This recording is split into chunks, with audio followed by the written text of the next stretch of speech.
our audience gets you and you and you and you. So thanks for coming along. You've chosen a good day because things are going to get crazy over the weekend, and it's good to be able to get around the showgrounds and go home COVID-free. So, we're doing birds. We're doing birds. And we've got a kid down here covered in birds, and we've got another kid covered in birds because birds can be part of the family. Oh, absolutely. They're part of the family. It doesn't matter if they've got feathers, they're still your children, they're still your brothers and sisters, and part of the family, we're all there for. Now, there was a real misnomer that you did have to have pairs of birds, but that was what you're saying, a marketing That ploy. was a marketing ploy, that was certainly a marketing ploy. They don't need to be in pairs, you can be their mate for them. Doesn't matter what gender you are. Yeah, they see us as their flock. And you hand raise tens of thousands of birds. What goes into the hand raising of an exotic bird? A lot of time, a lot of lack of sleep. When I start feeding them at a young age, at a day old, they can be every hour of feeding. As we get older, they stretch out the feed, but it's a lot of time, patience, love. And knowledge, because every species of bird requires different things. What you're forgetting, most people never learn. Now let's talk about some of these birds. Let's head on down all the way to the African grey. Yep. Now, is it true that the African grey has actually been used in a court of law? Yeah, definitely. So a few years back, a gentleman was doing some unmentionable things to his wife, and a span of abuse. We can say it. He murdered his wife. Well, I was going to say he unalived her. That's the new word. It's not difficult. He unalived his wife. Sorry, yeah, too much NCIS for me. He murdered his wife, and during the court hearing... unalived his wife. During the court hearing, it was found out that the bird was saying these things, and it was what the bird had heard at a repetitive time, and it was of the abuse that the husband... It was like a practical CCTV. There was a recorder. Yeah, it was a recorder. Yes. Now, they do take a bit of work though. And what sort of lifespan do they have? 45 years for an African. 45 years. So it's a huge investment, and they learn a lot. But they're not just repeating what they hear, they actually can have cognitive conversation. African greys are known to have conversations equivalent to a toddler. Yes. Yep, so they'll repeat things, so they'll answer your questions for you. Now, this one is very, very friendly over here, but apparently you don't have the best relationship. I don't. Unfortunately, my mum, I did feed her, I raised her right up to the fledgling stage. I can't do what the kids can do with her. So she loves everyone but you, and you did all the hard work. I did. I put all the time and everything. I stayed up late, I got off early, and she stitched me for the kids. Yeah, now she's absolutely beautiful. So this is the African grey. Yep. Parrots come from every part of the planet. Yes. And of course birds live on every island, on every landmass. It's the only creature that took over the entire planet because they can fly there. And then they kind of find their niche in the strata, don't they? Correct, yes. They evolve. Correct. They'll evolve to different things of what they've got around them and adapt to that. So even there's been known things that a bird that eats a certain food, when it's migrated and it didn't have that food, it's found something else to live on.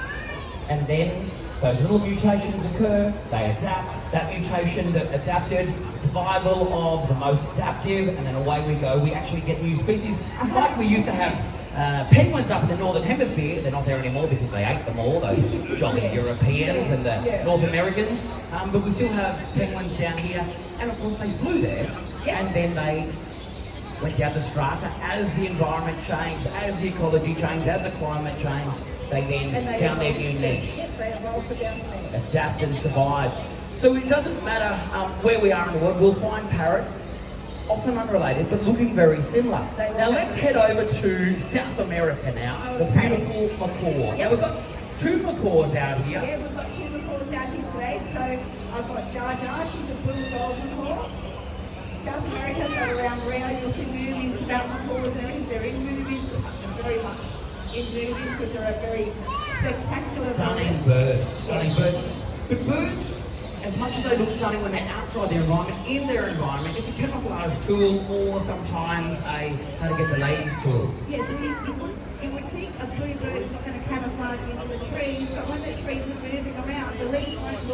green like we see it, and they blend in with it as well.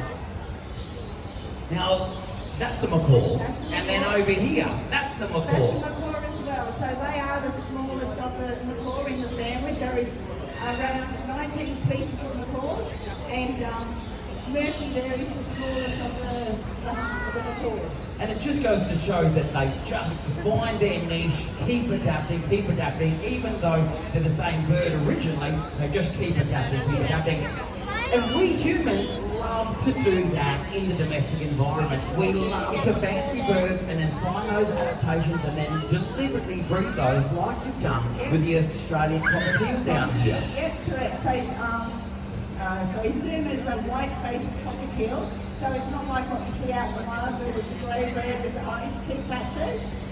Zoom is a white-faced mutation, which is genetically a blue bird. So we hear a lot about the birds that are losing their habitat. Yep. All creatures leaving their habitat. Yep. It really is up to the bird fanciers to keep breeding true, which is one of the big parts of Sydney Royal is to show, is breeding to standard. Correct, yeah. So we have our wild type that we breed to wild type. We like to come around with mutations because it is a challenge for us as a breeder, but we also like our purists as in our wild type. So I like to keep a standard as well. 100%. Now that is, of course, when it comes to adaptations or mutations, and then we just keep developing that. And then what we do like, we keep. What we don't like, well, then we don't bring from. It really is that simple. So we're replicating what happens in the evolution of birds over millions of years. But with many of these species, like the finches, the shorter lifespan means that we can do it quicker and quicker. And chooks, of course, are the bird that I suggest everyone should start with. You suggest everyone should start with because they've got a shorter supply span, but we've been able to manipulate them, genetically modify them through these adaptations. And there is a huge array of stunning chooks out there. 100%. So down in the other pavilions, you'll see chickens and that. We do have chickens and geese and ducks at home as well. I didn't bring any along with me today. But yeah, chickens are a great way to get used to it, to get responsible for feeding and cleaning. They're still a bird, they've still got feathers.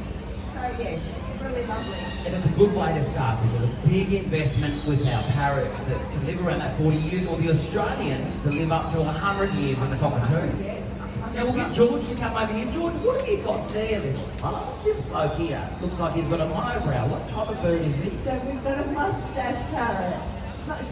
We've got a mustache there, Not a mo, so not a monobrow. Yeah. Now it does look really quite spectacular. So mustache parrot, where are they from?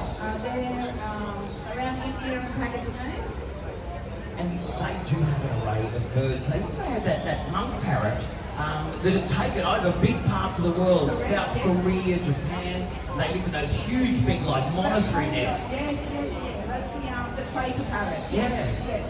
So we do need to be mindful with our exotic birds that we don't let them go off into the environment. How can we manage that as really good carers and responsible pet owners? As a pet owner and a culturist, we don't want to get our exotic birds out into the Australian world.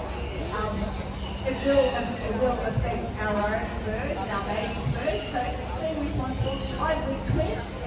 There are birds, people that don't like to clip, but be responsible. Don't let them get out. And if they do get out, try and find them straight away. So have a really good aviary, and some of the aviaries are just next level, aren't Yes, they? they And are. especially the birds that we're seeing up there, they do live in magnificent aviaries. do, And they yes. train them in our little show cages to come in here to the Sydney Royal Easter Show. But if you are going to have a free-flying bird around the house, clipping is very similar to grooming a dog or grooming a cat. Should you do it yourself or should you get a professional? No, get somebody else. You don't cut your own hair. So No, absolutely not. No, so get somebody else to do your bird for you. You want me to be the one that's doing the handling and clipping, so you can do the cuddles afterwards. And we don't completely clip them, so they can still fly and Yes, get as you around. can see, yes, so They have fly freedom, down. but they don't have freedom of flight to become a So problem in even the these, they might just go for a little bit of a fly, but you'll notice it'll go down, not up. It's horses for courses. Every single variety of bird needs different knowledge. That's why we're so lucky at Sydney Royal Easter Show to have all of our experts over there, breed-specific experts. They're passionate about it. Many retired, and it really becomes their life work to honour the breeds. But some of them, like Maddie, have you met Maddie? She's the Finch boss lady. Yeah, I have to She's an incredible human. She was president of the Finch Society for many years. But yeah, wonderful, wonderful lady she is. Yeah, so she's over there. She'll be teaching everyone all about the finches. And there's so many different varieties of finches, and they're gorgeous and they're little. But there's also other varieties. What other varieties of bird do we have over there on display So out there today? on display at the moment, you've got your African lovebird section, you've got your parrot section, and that's foreign and Australian parrots. You've got your finches, you've got your budgies and your canaries. The budgies are in Yes, town. the show budgies there. Didn't everyone used to have a budgie once? Now we just smuggle them down at Bondi. Well, ladies and gentlemen, if you want to find out more about birds, head straight over to the Best in Animal Competitions. So many varieties of birds with so many passionate people beside them, putting them on display, breeding true to each of the standards and honouring where these birds all come from and developing new ones too. 100%. Righto. Thank you so much, ladies and gentlemen. Do remember that we've